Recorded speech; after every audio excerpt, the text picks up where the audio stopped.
So students, in the last lecture we have discussed about the financing decision, and as you are aware that there are three main decisions of a finance manager: financing decision, investment decision, and dividend decision. Just now in the previous lecture we have discussed about financing decision, and now we will take up investment decision. जैसा कि हमने आपको अभी बताया, पिछले lecture में बताया कि मेन तीन काम होते हैं: पैसा लाना, पैसा लगाना, और लगे हुए पैसे पर जो भी इनकम आई है उसको डिस्ट्रीब्यूट करना. These are the three main function of a finance manager.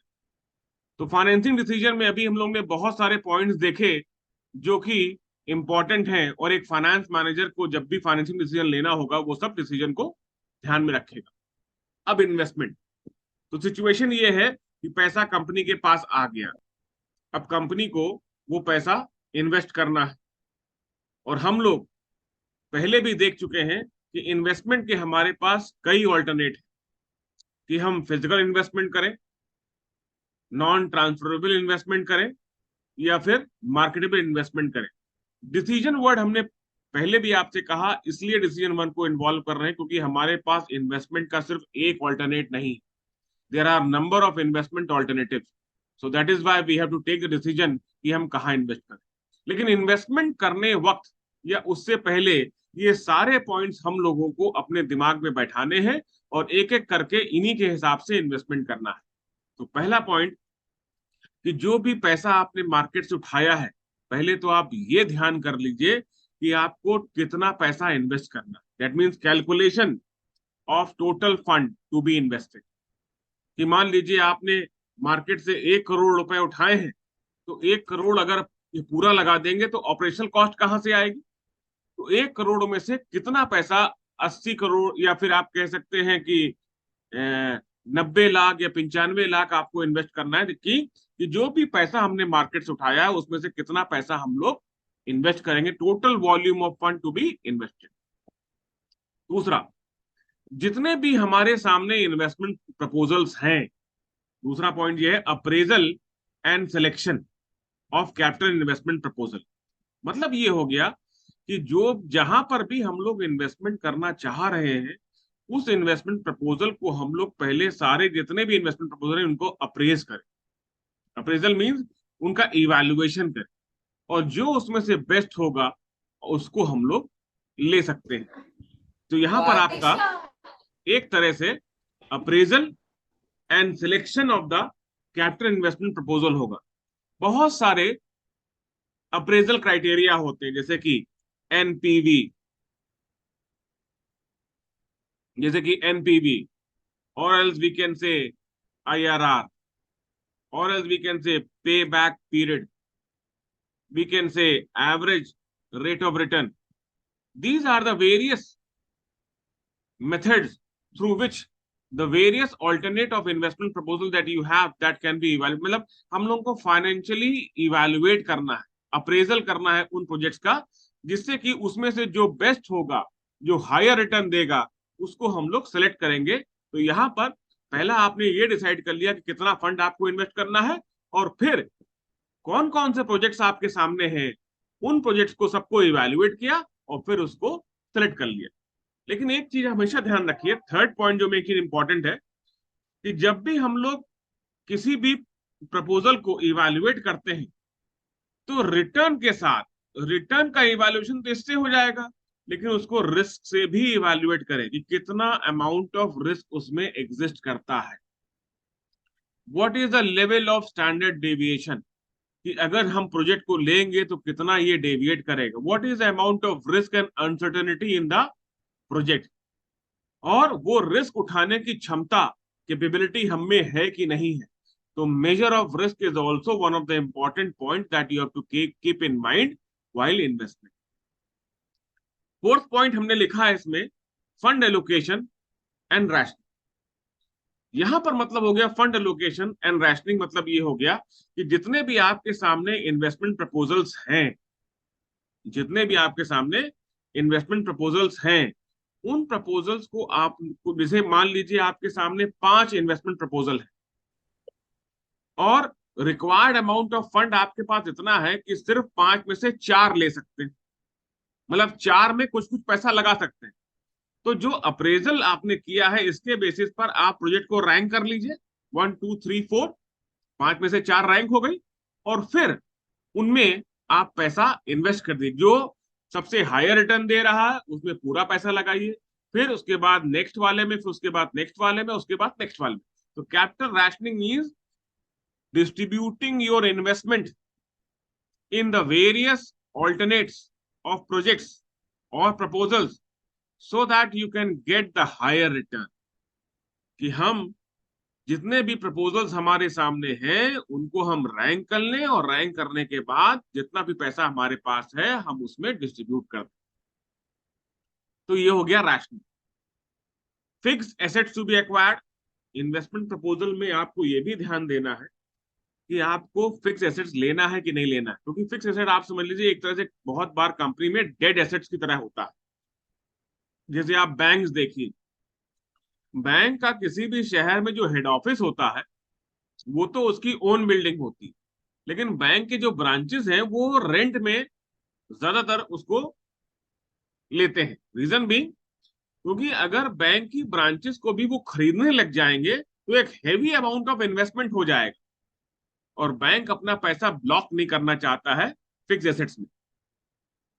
तो बैंक क्या करता है, रेंटल बिल्डिंग से अपना काम चलाता है। तो यहां पर भी आपको ये डिसीजन लेना है कि कितना पैसा, फिफ्थ और सिक्स पॉइंट को एक साथ देखते हैं कि कितना पैसा आपको इन्वेस्ट करना है फिक्स एसेट्स में और कितना पैसा आपको इन्वेस्ट करना है करंट एसेट्स।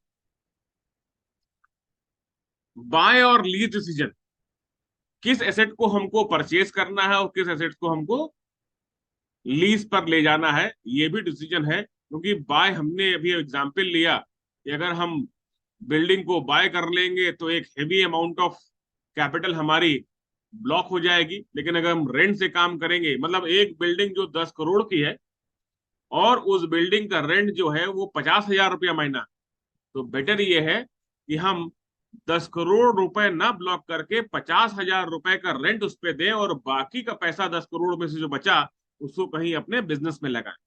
तो ये बाय और लीज डिसीजन भी हमारे लिए इंपॉर्टेंट है कि हमको ये डिसाइड करना पड़ता है किस एसेट को हम बाय करें और किस एसेट को हम लीज पर या रेंट पर लेकर चले। एसेट, आप जानते हैं हर एक एसेट की एक लाइफ होती है, and after the maturity of the life the asset deteriorates. या तो वो डेटोरेट कर जाता है, या वेयर एंड टेयर हो जाता है, या वो डेड एसेट के रूप में आ जाता है। That means there is always the opening of replacement. तो यहाँ पर एज अ फाइनेंस मैनेजर जब इन्वेस्टमेंट करने जाएंगे तो आप ये भी ध्यान में रखिए कि ये एसेट कितने साल का है, कितने साल के बाद आपको रिप्लेसमेंट करना पड़ता है। जैसे कि आप लोग जानते हैं कि आप लोग ने बहुत सारे अकाउंट्स बनाए होंगे जिसमें मशीनरी अकाउंट बनाते हैं हम लोग और डेप्रिसिएशन लगाते हैं, और धीमे धीमे धीमे करके कुछ सालों के बाद डेप्रिसिएशन अमाउंट हमारा उसका जीरो हो जाता है। That means machine is of no use as per the accounting concept, nor verbally और we can say technically it needs to be replace. तो ये भी आप ध्यान रखिए, कोई भी इन्वेस्टमेंट करने किसी एसेट में तो कितने समय तक आपके पास रहेगा और कब आपको उसको रिप्लेस करना पड़ेगा। Restructuring, reorganisation, mergers and acquisition, ये मतलब यहां पर हो गया कि अपने इन्वेस्टमेंट को बार बार समय समय पर रिस्ट्रक्चर करते रहे, रीऑर्गेनाइज करें। मर्जर्स और एक्विजिशन के कॉन्सेप्ट को भी देखें, अगर इससे हमारी कंपनी को फायदा हो रहा है तो इस स्ट्रेटेजी का भी इस्तेमाल करें। And lastly we have written about security analysis and portfolio management, कि जो हमारा इन्वेस्टमेंट किया हुआ है हमने स्टॉक मार्केट में उसका भी हम एनालिसिस करते रहे, और जो हमने पोर्टफोलियो बनाया अपने इन्वेस्टमेंट का, कि हमने सारे अपने इन्वेस्टमेंट एक ही जगह नहीं किए हैं, कुछ लैंड में किया है, कुछ बिजनेस में किया है, कुछ प्रॉपर्टी में किया है, कुछ गोल्ड में किया है, कुछ सिल्वर में किया है। तो ये सारे जो इन्वेस्टमेंट्स हो गए ये हमारे पोर्टफोलियो हो गए। तो इस पोर्टफोलियो को भी समय समय पर हम इवेलुएट करते रहे so that the return can be higher to the company. So as a finance manager, these are the various financing decisions that you have to take, that we have discussed in the last lecture. These are the various investment decisions Yeah, that we have to take. And now we are discussing about the investment decision. Now we take up about the dividend decision. The most crucial and important decision that we have to take is the dividend decision. क्योंकि आपने पैसा market से उठाया, उसको market में लगाया और फिर उससे इनकम प्रॉफिट जनरेट किया। अब इस इनकम को जो आपने जनरेट किया है, इस इनकम को आपको डिस्ट्रीब्यूट करना है among the various owners of the company. तो यहां पर आपको डिसीजन लेना पड़ेगा कि हम डिविडेंड किसको बांटे, कब बांटे और कितना बांटे। पहला बात तो first point is determination of dividend and retention policy. जब भी कोई कंपनी फॉर्म होती है तो उसमें एक पॉलिसी बनाई जाती है, पॉलिसीज होती, उस पॉलिसीज रूल्स एंड रेगुलेशन के तहत ही कंपनी पूरी रन करनी। तो पहले तो आप ये देख लें कि डिविडेंड के बारे में क्या पॉलिसी बनी हुई है, कि कितना डिविडेंड डिस्ट्रीब्यूट करना है, कितना डिविडेंड रिटेन करना। रिटेंशन पॉलिसी क्या है, जैसे बहुत बार कंपनी में होता है कि जितना भी पैसा कंपनी अर्न करेगी उसमें से 5% जो है हम रिटेन कर लेंगे और उसका एक प्रोविजन बना लेंगे। और ये प्रोविजन जो है वो अनसीन अननोन कंटीजेंसीज के लिए रहेगा। अगर ये पॉलिसी बनी हुई है तो उसमें दिमाग ही नहीं लगाना है, सीधे के सीधे 5% जो इनकम हमारी हुई है, इनकम का 5% हम काट के अलग कर लेंगे। ये हमारी रिटेंशन पॉलिसी का रूल है। Impact of dividend and retention on the market value of the firm. कोई भी डिसीजन आप लीजिए, चाहे डिविडेंड को डिस्ट्रीब्यूट करने का हो या डिविडेंड को रोकने का हो, या कितना परसेंट ऑफ आप डिविडेंड डिस्ट्रीब्यूट करेंगे या कितने परसेंट ऑफ आप डिविडेंड रिटेन करेंगे, उसका इंपैक्ट भी मार्केट पर देख लीजिए। यहां पर यह कहना इंपॉर्टेंट होगा क्योंकि जब आप डिविडेंड को डिस्ट्रीब्यूट कर देते हैं तो हमारे शेयर होल्डर्स को ये डिविडेंड जाता है और वो हैप्पी हो जाते हैं, वो खुश हो जाते हैं कि कंपनी बहुत बढ़िया परफॉर्म कर रही है। लेकिन बहुत सारे शेयर होल्डर्स होते हैं वो डिविडेंड को ध्यान नहीं देते हैं और वो सिर्फ इतना ध्यान देते हैं कि कैपिटल एप्रिसिएशन क्या हो रहा है।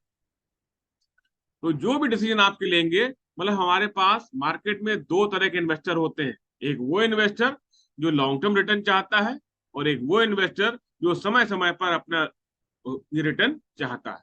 तो उसी हिसाब से आपको अपनी डिविडेंड का डिसीजन लेना है कि बांटना है कि रोकना है। अगर बांटना है तो कितना बांटना है, अगर रोकना है तो कितना रोकना है, अगर रोकना है तो उसके एवज में क्या देना है। क्योंकि अगर आप किसी भी शेयर होल्डर का कोई भी अमाउंट ऑफ डिविडेंड को रिटेन करेंगे तो रिटेन करने के बदले में कुछ ना कुछ तो देना पड़ेगा। या तो आप उसको बोनस शेयर दे दीजिए या इंटरेस्ट दे दीजिए या कोई भी और तरीके का जो भी है आप उसको दे सकते हैं benefit in terms of cash और काइंड। जब भी डिविडेंड डिसीजन लेंगे तो थर्ड पॉइंट भी आपका मेन इंपॉर्टेंट है, एक्सपेंशन एंड डाइवर्सिफिकेशन प्रपोजल। क्योंकि कंपनी हमेशा ऑब्जेक्टिव रखती है, ख्वाब रखती है कि इसको आगे हमको और बढ़ाना है। अगर इस साल के प्रॉफिट को हम पूरा का पूरा बांट देंगे तो हम एक्सपेंशन कैसे करेंगे, हम डाइवर्सिफिकेशन कैसे करेंगे। तो अगर आपके सामने as a finance manager next year में कोई एक्सपेंशन का या डाइवर्सिफिकेशन प्रोजेक्ट आपके दिमाग में है, या कोई ऑनलाइन या फिर कोई प्रोजेक्ट जो चल रहा है उसमें पैसा लगाना है, उसी हिसाब से आप इस साल का डिविडेंड का डिसीजन लीजिए कि कितना पैसा हम डिविडेंड बांटे और कितना पैसा हम रोकें। तो एक्सपेंशन एंड डाइवर्सिफिकेशन प्रोजेक्ट के बेसिस पर भी हमारा डिविडेंड डिसीजन डिपेंड करता है। और लास्ट पॉइंट हमने लिखा है reconsideration in boom and recession period. मतलब ये है कि डिविडेंड डिसीजन को आप कंसिडर नहीं, फिर से सोचिए। अगर बूम चल रहा है, रिसेशन चल रहा, कि आप बांटेंगे कि रोकेंगे। देखिए दो चीज है। बूम, बूम मतलब हो गया कि मार्केट बहुत बढ़िया चल रही है, पैसा लगाया और खूब मुनाफा आया। रिसेशन, मार्केट डाउन चल रही है, कोई मुनाफा नहीं आ रहा। रिसेशन पीरियड में अगर इन्वेस्टमेंट को हम होल्ड कर ले जाएं तो ये भी बहुत बड़ी बात है। तो इन दोनों पीरियड में, इकोनॉमिक सिचुएशंस में आपको डिसीजन लेना है कि आप डिविडेंड बांटें या रोकें। अब जैसे फॉर एग्जांपल मान लीजिए बूम चल रहा, अगर मार्केट में बूम चल रहा है तो मेरे हिसाब से आप जितना भी डिविडेंड बनता है किसी भी शेयर होल्डर को, उसको आप बांट दीजिए।